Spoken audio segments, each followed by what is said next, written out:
Hello, everyone, and welcome to today's R&R. I'm Jill, And I'm Phil.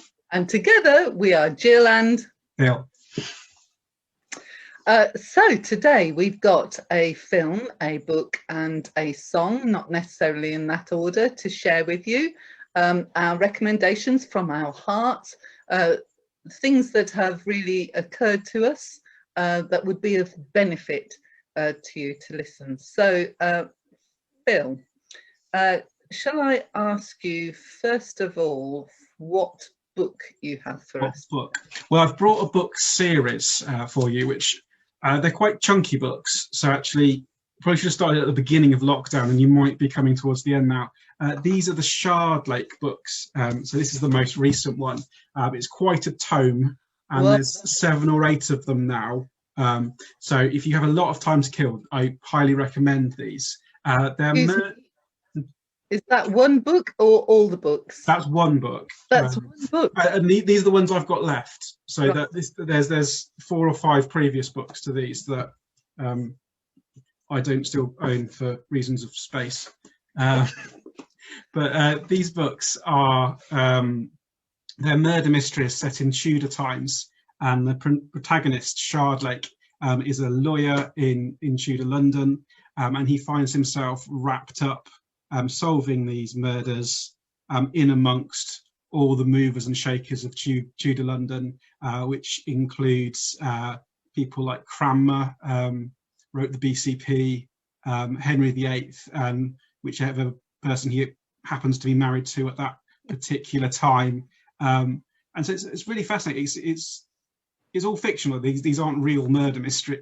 These weren't real murders, but in amongst them, he finds himself in amongst the plotting between the more Catholically minded and the more Protestantly minded. And it's quite interesting observations about the effect that the Reformation had on everyday life for people that were living through it. So he's torn between these two political people having an argument and going to interview normal people who just want to know what they're meant to do in church. They don't really care about the theology. They just want people to stop bothering them, making them change the liturgy and all that kind of stuff. So I recommend them as a way to kill a lot of time based on the length of them, but also a way to engage with the Reformation, an important period of time in our church history, in an engaging way that's done in a bit of fun and not too deeply. It sounds really interesting, and he must have done well, I say he. Who's the author, Phil? It's C.J. Sansom. C.J. Sansom. Yeah, I have a feeling I've heard of them. I think they're well known, aren't they? Yeah. But I've never attempted reading one. But that's just the sort of thing that I think I would love. Yeah. And the other thing I should say is these are the ones I haven't read yet, so they're the longest ones. Do notice with people that write series, they get longer and longer as they go along. So the earlier ones are not quite as chunky as this. Is it clear, like, which are the like, if there's a whole series, which one is, what order they're in? It should be clear if you look at the book, but I will. So the Dissolution is the first in the series. So it goes Dissolution, Darkfire, Sovereign, Revelation, Heartstone, Lamentation, which is this one that I've still get to read, and then Tombland, which is the last one. But yeah, and the other thing is, if you read the back, and if you know a little bit of your Tudor chronology, you'll be able to work out by who Henry VIII is married to, which order they come in. Yeah. But yeah, it's a good read. You learn something about the Reformation, but not in a teachery kind of way. Yeah, I think that's a real gift, isn't it, for someone to research like that, but then use their imagination and put it. I mean, those are substantial tomes, aren't they? Yeah, but it takes you through lots of interesting stuff of the Tudor period. So Heartstone deals with the Mary Rose and the Mary Rose is sinking, and you manage to find a way there. Lamentation, which I have started actually, is when Henry marries, I forget which wife it is now, but the more Protestant-minded one, and there's a secret book called Lamentations that she's written that's a bit too Protestant, and he's got to find out who's stolen it. So it is really woven into history. So it's Yeah, if you like history, which I know a lot of people in St Catherine's do like their history, I do recommend those books. They sound brilliant. Good, thank you. Well, shall we lower the tone now? Well, it's historical, isn't it? So there's a theme. So I'm going to share with you all a song. Now, I said to Phil last week, I said, oh, songs are easy to find, you know, but to find a song that has meaning. And for some reason, this song came to mind. And it's from the film, which some of you will know,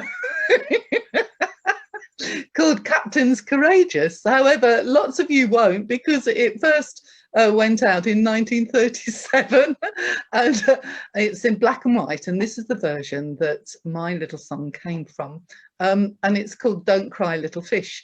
And the thing about it, I must have watched it. I remember where we were living at the time, and so I'm ashamed, like I was 17. I was 17 to 18 when I watched it. But I remember standing in the kitchen and crying.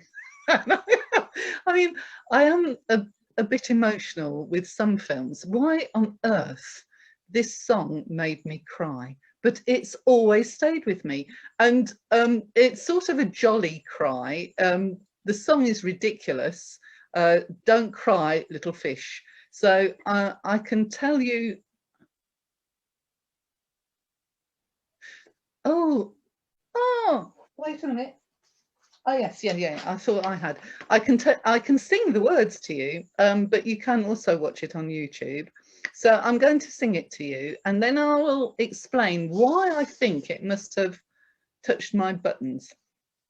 Okay, so imagine the sailing ship with the man, and he's got some instrument that he's doing that with. He's not even playing like that, he's doing that, he's going round, and there's a young boy who's about 12 listening to him, unbeknown to him. Anyway, and the song, and it's Spencer Tracy singing, goes like this. Yea, ho, little fish, don't cry, don't cry.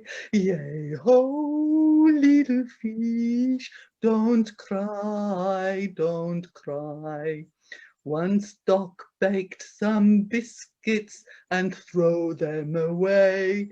Next day, no more fish come round boat to play. And so it goes on. And the next verse said cabbage to fish cake, who lay on one dish. I beautiful cabbage, you only poor fish. Yeah, ho, little fish, don't cry, don't cry. Yeah, ho, little fish, don't cry, don't cry. And then the last line. There's a place in my heart for the one I love best, and I still keep her picture tattooed on my chest. Anyway, why has that song stuck with me? Don't cry, little fish. So, you know, it comes up every so often, and it came up obviously this week. Anyway, Captain's Courageous. I didn't know anything about the film, so you're getting 2 for 1 actually with me. Is about a spoilt brat, Harvey Chain, who is used to getting his own way, and a prank goes wrong, and he's on board an ocean liner, but he ends up overboard and he nearly drowns, but he's picked up by this fishing boat just heading out for the season, and he tries to bribe the crew into returning early to collect a reward, but none of them believe him, and he's stranded on the boat, and he has to adapt to the ways of the fishermen and learn more about the real world.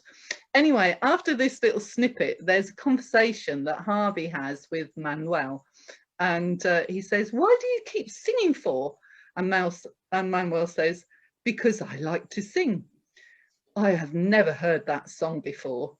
"Me neither. I just make them up." "You can't write songs."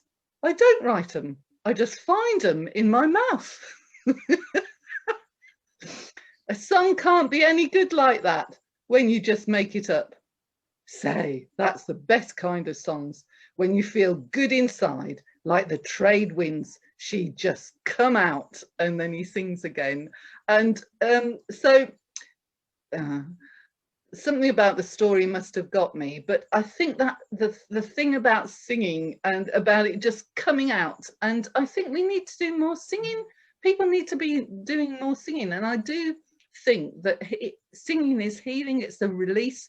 You don't have to be in a choir or go to church. You can sing while you're doing your washing up, while you're doing your hoovering, when with other people. I mean, we all know, people know that singing is good for you, and I think in our coronavirus days, you know, we might just get a little bogged down with life, and we might just forget that life is for living. And I think singing, just what comes out of your mouth, is a really good practice. So there we go. Don't cry, little fish. Don't cry. Don't cry.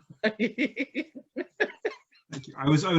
You told me it, and I googled it to hear it before we started recording, and yeah, I was fascinated to know why this was such a special song to you. But that does make some sense, doesn't it? And that idea of it bursting out. Yeah. Yeah. Well, yes. So yeah, you got 2 for 1 there. But Phil, you've got a film for us today. Yeah, I was actually meant to do a film. So my film is a film called The Chaperone, which I watched, I think it was last Monday. Monday's my day off, and I'm trying to get in the habit of taking some time out to watch a film, and maybe picking some that aren't what I would normally choose. So this is The Chaperone. It's currently on Amazon Prime, which it turns out, there's a lot in the news today that there's a lot of people that have Amazon Prime but don't know that they have Amazon Prime. So you might be one of those people. But it's available in other places as well. But anyway, it's called The Chaperone, and I'm just going to read you the synopsis from the Internet Movie Database.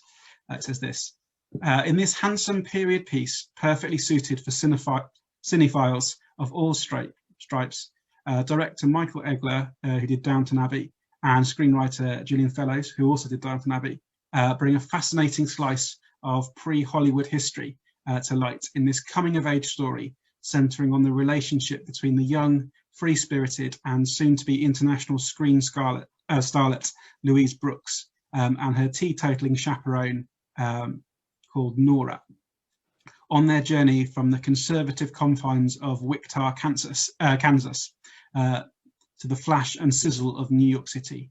Both women are driven by a kindred desire for self-discovery and liberation from the past. Based on the book by Laura Moriarty, so there you go, getting a book as well as a film, and anchored by a superb supporting cast. The Chaperone is a sensitive, resonant, and illuminating tale of women's lives in the early 20th century. So I really enjoyed this, and I surprised myself by how much I enjoyed it, actually. I think what I enjoyed, partly it's just nice to be in the 20s, really. I quite like the P.G. Wodehouse, Jeeves and Wooster and stuff, and so it's that that time period. But it was also a fascinating kind of coming of age thing. So you've got this 16-year-old who is going to go on and become a star, but she's 16 and she needs a bit of reining in. She's a bit of a wild child, and she's only allowed to go to New York with a chaperone, and this chaperone is the much older lady who's brought up in a very conservative manner. She's very devoutly Christian, and so she's trying to steer this girl away from all the perils that New York brings, and the young girl is trying to steer her towards some of the perils that New York holds. And they end up meeting in the middle, kind of at the very end of the film. I try not to put too many spoilers, but actually this kind of uptight, very moralistic woman does chill out a little bit. And as the Christian watching this, you think, oh no, is this just trying to tell Christians their morality is silly and they should let go of it? But I don't think it is, because the 16-year-old runs aground, and actually her lack of scruples and whatever is a problem, and they meet in the middle. So it's a really powerful film about that middle place between being free and not being bogged down with rules and etiquettes and expectations, but also not being too wild and free. And it's a beautiful story. When did it come out, Phil? 2019 it came out in, so it's quite a recent one. Yeah, and obviously, having just unpacked that whole plot, the one thing that really struck me was right at the end. I'm not going to say who says it and why she says it, because that would be a major spoiler. But there's a line in it that says, "In a perfect world, we would do, but it's not a perfect world, and I am living now, and I want to be happy." Which, for me, that was a really interesting line to reflect on, and it really encapsulates that sense of now and not yet that we as Christians have, and our call to be in a world that's fallen, making it better, in the hope that one day things will be made perfect again.